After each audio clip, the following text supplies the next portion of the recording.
All right, so let's jump into this. Yeah. We're talking about interest rates today. Big one. Yeah, and it's something that I think, a lot of people are thinking about, Right. especially recently. Absolutely. And we have this article Oh, yeah. called Don't Make These 6 Money Mistakes in a Changing Rate Environment, say 6 Financial Advisors. It's a good one. Yeah.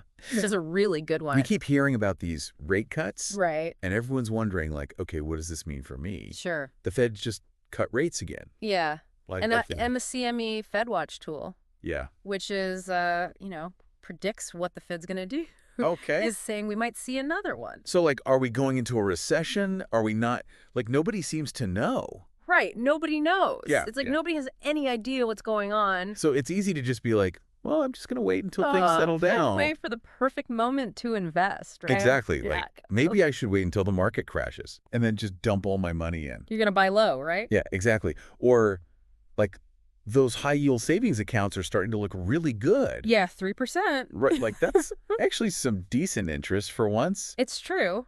But here's the thing, right? Yeah. Trying to time the market like that is incredibly difficult, Oh, yeah. even for professional investors. It's like almost impossible to, That is impossible. to call the top or the bottom. Yeah, you're going to get burned every time. Every time. Every time. So what do we do instead? So what you got to do is you got to think long term. Okay. Don't try to time the market. Okay. What you want to do is Yeah. you want to have a strategy. Okay. You want to be consistent, I like it. right? And that's where this idea of dollar cost averaging comes in. Dollar cost averaging, that sounds. Right? It sounds fancy. Yeah. But it's not. Okay, good. It's very simple. Explain it like I'm 5. It's basically you're going to invest a set amount of money on a regular schedule Like every month? Or every month, every paycheck, whatever it is you decide. Gotcha. You're going to do it consistently, regardless of what the market's doing. So if the market's way up, I'm still investing that same amount.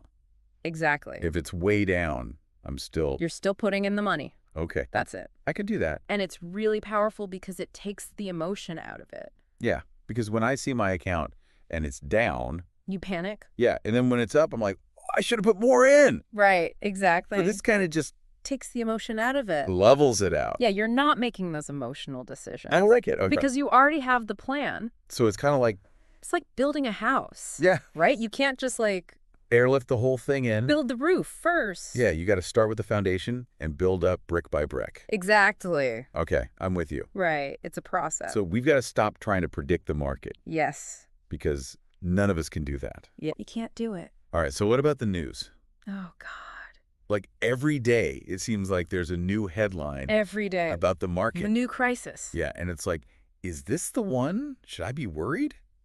Right. You're refreshing your portfolio every 5 minutes. Hard to do. And you're like, oh, my God. I know. So how do we like... Not freak out. So you got to remember, right? Yeah. The news, you their just job clicks. is to get you to watch, to get you to read. Right. They're not trying to give you like a balanced... Right. They want to make it seem like the sky is falling. Exactly. Right. So it's easy to get caught up in that. Oh, it is. And I think we've all been there where we've like made a decision based on Sure. like a news article or something and then later regretted it. I've definitely done that. Yeah. So you got to take a step back Okay. and you got to think about your own personal financial situation, Right. your goals, your risk tolerance. And not what everyone else is doing. Exactly. And that might mean like revisiting your financial plan. Good point. Which it's not just a one-time thing. It's not, you don't just like You set it and forget it. make it and forget about it. Yeah. You got to be adjusting it as you go. So it's more about like Yeah. course correction. But like you're sailing. Okay. You got to adjust the sails I like that. based on which way the wind is blowing. All right. So we can't time the market. No. We can't always trust the headlines. Nope. What about these like high yield bonds I keep hearing about? Okay, so Because they sound really good right now. they sound great, right? High yield, high return. Yeah, Exactly. yeah. What could go wrong? Exactly. But there's always a catch, right? Yeah, there's got to be. So think about it like this, right? Okay. You're going to lend money to a friend. Okay. Do you want to lend it to the friend who's always good for it? Yeah. Pays you back on time? Right. Reliable. Reliable? Okay. Or the friend who maybe, Just always hitting me up for money. right, who's always got their hand out? And forgets sometimes. Right. Will they pay you back eventually?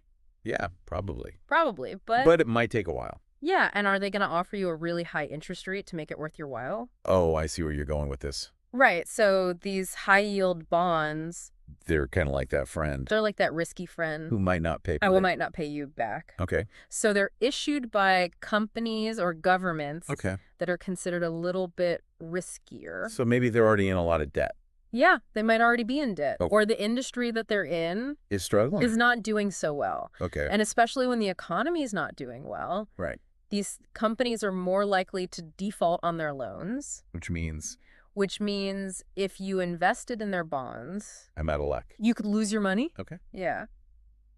So that's something to be wary of. Be very careful, Yeah. All right. especially now. Especially now. With the economy so uncertain, Okay. Good to know. you got to be careful. All right. So we're going to take a quick break. Sure. And when we come back, we'll talk about Do it. the rest of these mistakes. Sounds good. So those high yields might sound appealing. Yeah. You got to be careful. There's definitely some risk there. There's a lot of risk, especially now. Especially now with things being so unpredictable. Exactly. You know, everyone's risk tolerance is different. That's true. Some people are like, yeah, whatever. Let's go for it. Risk it all. Exactly. But others are like, Cautious. Much more cautious. yeah, I'm more on the cautious side, I think. Yeah.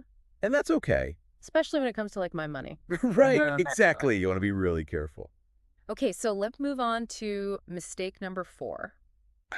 This one seems a little counterintuitive to me, hoarding cash. Oh, yeah. Like, who doesn't love seeing a big number in their savings account?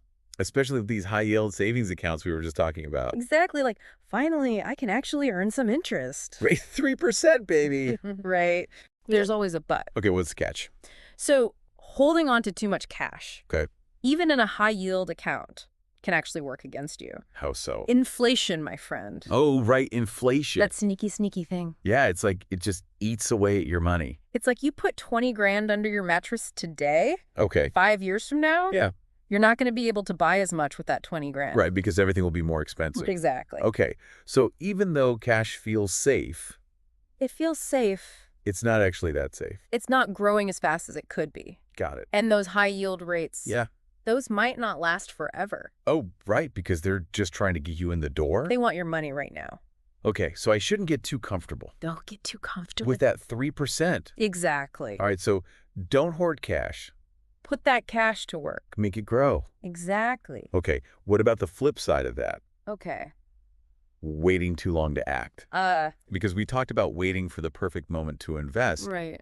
But then some people are just like, well, Yeah. I'm going to wait until. I'm going to wait until it gets a little bit better. Yeah, exactly. And then they end up just like completely missing out. They miss the boat. Yeah, exactly. And all the time. So like, what's an example of that? So like CDs, for example, certificates of deposit. Okay. A lot of people were like, oh, I'm going to wait for those rates to go even higher. Right. But then what happened? That happened. The Fed cut rates. And CD rates actually went down. Oh, no. So they missed out. Wow. They totally missed out. Okay, so timing the market is, Impossible. yeah, just never know. Never know. All right, last mistake, Hit me. paralysis by analysis. I'm so guilty of this one. I think we all are. It's so easy to get stuck in that analysis loop. Yeah, because there's so much information out there. It's overwhelming. It is, and everyone has a different opinion. Everyone's an expert. Right, and it's like, who do I listen to?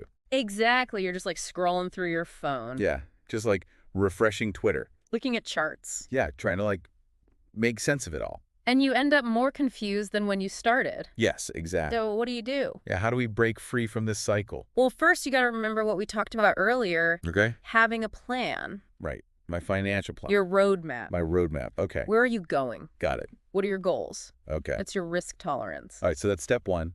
Ship. Step one, have a plan. And then. And then don't be afraid to ask for help, Okay. like a financial advisor. Oh, right. They can be super helpful. Yeah, because they've seen it all. They've seen it all. They can cut through the noise. Exactly. They can help you make sense of everything. Okay, so it's like having a co-pilot. co-pilot. Yeah, They're there to guide you, I like it. keep you on track. Okay, so we've got our plan. Yes. We've got our co-pilot. Co-pilot. We're feeling good. We're ready to fly. All right, let's do it.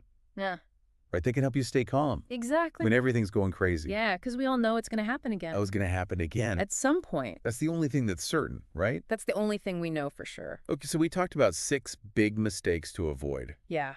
6 big ones. when it comes to, in a changing rate environment. right, like when interest rates are going up and down and, Who knows what's... right, like how do we even plan for this? Well, I think the big takeaway is Yeah. don't wait for the perfect moment to invest. Okay. Don't freak out when you see a scary news headline. Don't check the news every 5 minutes. Please don't do that. Okay.